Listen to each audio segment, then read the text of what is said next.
Today, we're talking about a recent analysis done by the Natural Resources Defense Council, or NRDC. And NRDC is a super reputable organization.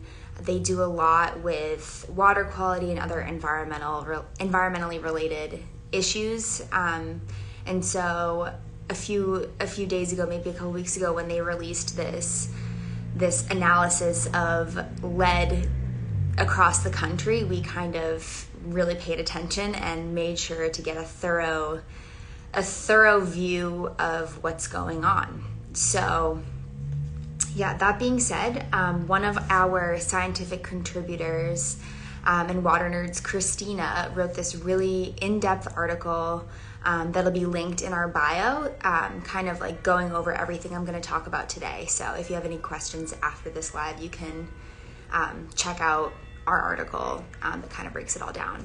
So we've been talking about lead at Hydroviv basically from the beginning. It's how we started in Flint, Michigan, and that was 6 plus years ago, and so it's still not solved by any stretch of the imagination. And that's kind of what this recent NRDC article kind of brought to light, is that this lead crisis is very much ongoing. It's very much nationwide, and we have a lot of work to do. So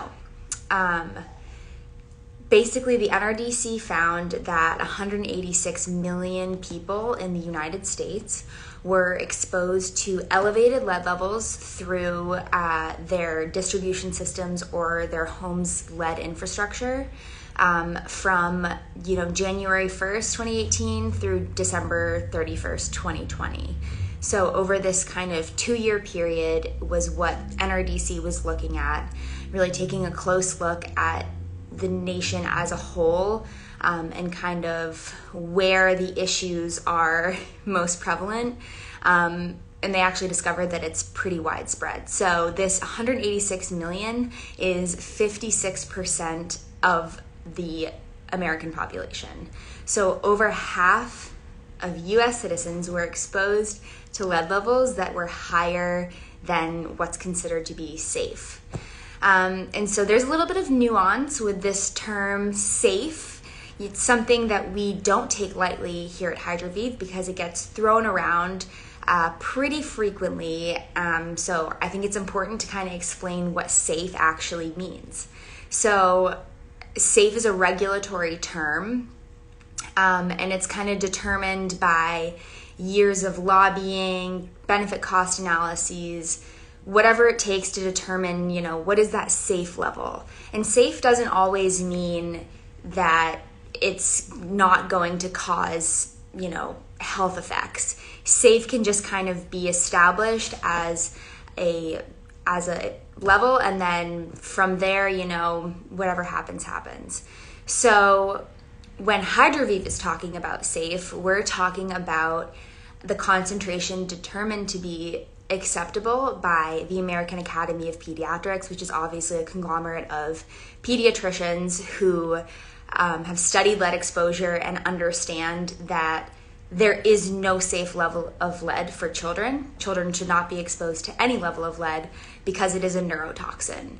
And so the American Academy of Pediatrics has been trying to get the level to 1 part per billion for several years now. So when we're talking about safe, we're talking about that 1 part per billion.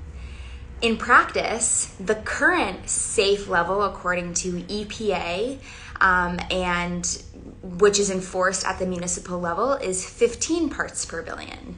So we're really talking about a huge gap in what is considered to be safe. So we have 1 part per billion, which is what pediatricians recommend, and then we have 15 parts per billion, which is the current acceptable level in the United States.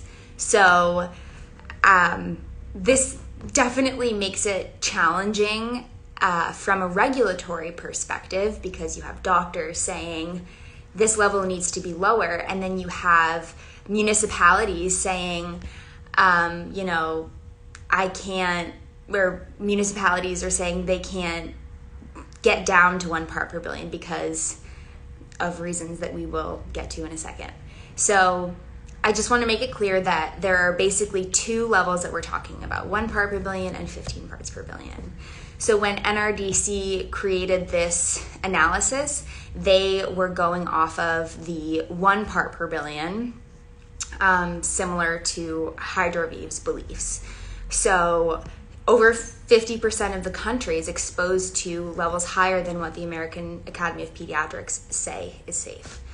And so as I was kind of alluding to, that 15 part per billion threshold, it's not a health threshold. It's very much years of just municipalities saying it would be really difficult for us to reach that, if not impossible.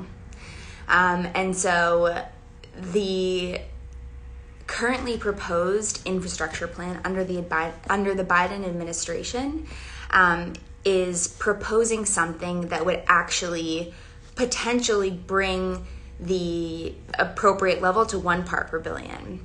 And that would mean replacing every single lead pipe in the country, and that's exactly what he's proposing.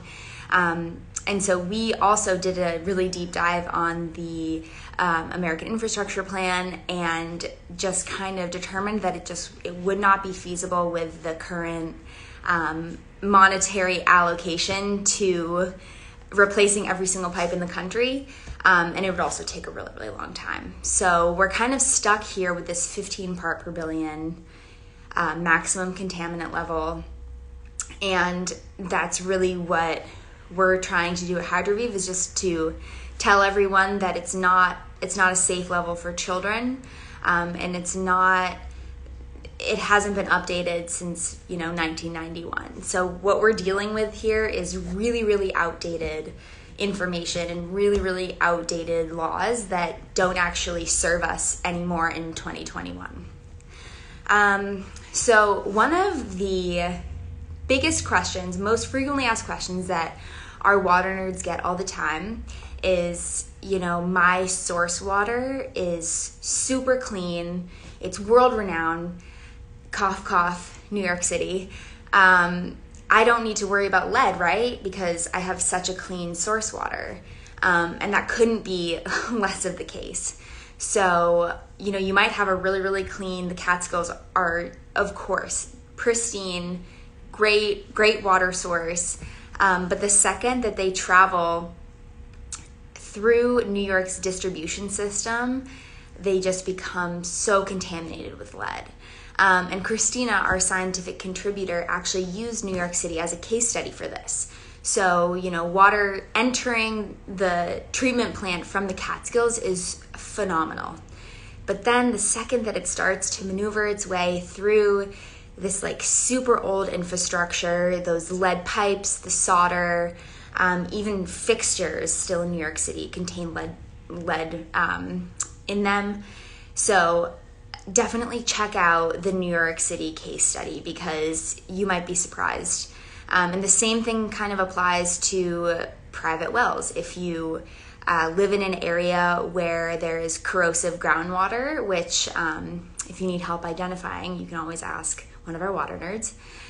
If you live in an area with corrosive water, your lead pipes will corrode a lot faster and leach into your water supply. So just because you have a really pristine source water does not mean that you are completely immune to lead exposure. So kind of going back to this American Jobs Infrastructure Plan that I had mentioned earlier, it's a really, really great start, and we love to see any strides towards improving drinking water. We believe that it's super important if it comes from the federal government or whoever, is just making sure that the water that we're giving to our children is clean. But, it doesn't really go far enough. So the allocation for removing all lead pipes was, I believe, $45 billion. And so this seems like, oh, a significant amount of money. Of course it is. But if you look at Chicago, for example, they're proposing that it will take $8 billion to replace citywide lead pipes. So when you're talking about 45, it's not a huge amount of money if you're trying to eradicate lead pipes throughout the country. So just something to think about, something to, dig a little bit deeper into if you are interested in this type of thing. So, you're probably wondering, well, what can I do? I would definitely recommend checking out this NRDC analysis. They actually created really great maps with areas of the country that were above the 1 part per billion threshold. They also used the threshold for bottled water, which is 5 parts per billion, which probably definitely surprises you that 5 parts per billion of lead is allowed in bottled water, but that's just a reality. And then they also mapped areas of the country over 15 parts per billion, that kind of arbitrary maximum contaminant level that is not a health standard. So you can also get your drinking water tested for lead. So a lot of cities, including Chicago, New York, perhaps Boston, will do like a free lead test kit. So they'll have instructions. You just take a sample, send it to a lab, and they'll tell you the lead levels in your home's drinking water. We also recommend, if you don't have a Hydroviv filter, we also recommend flushing your taps for at least 5 minutes in the morning because stagnant water tends to collect lead. And so yeah, we definitely recommend flushing before drinking or cooking, anything of that nature. We also recommend using cold water because lead can leach a bit quicker when there is heat involved. And then also check to make sure that you have a filter that actually removes lead because some unfortunately do not, which is also very surprising to some people. But certain water filters might not be NSF certified to remove lead, or they might be certified for, the first gallon of water, which doesn't really do much. So you want to make sure that your water filter can take care of elevated levels of lead through its entire lifetime. So I think that's pretty much it for today. Definitely check out the NRDC article that we'll have linked in the bio. And definitely look at the map. You'd be surprised, these kind of hot spots of high lead contamination across the country. There are definitely some areas that I was surprised, some cities anyways, that I was surprised to see that used lead infrastructure. And yeah, as always, you can DM us on our Instagram. You can also go to hydroviv.com and use our live chat feature.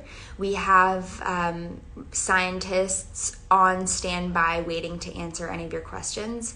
So the scientific contributor is typically the one online answering those really science-heavy questions, Christina. So definitely feel free to ask her questions.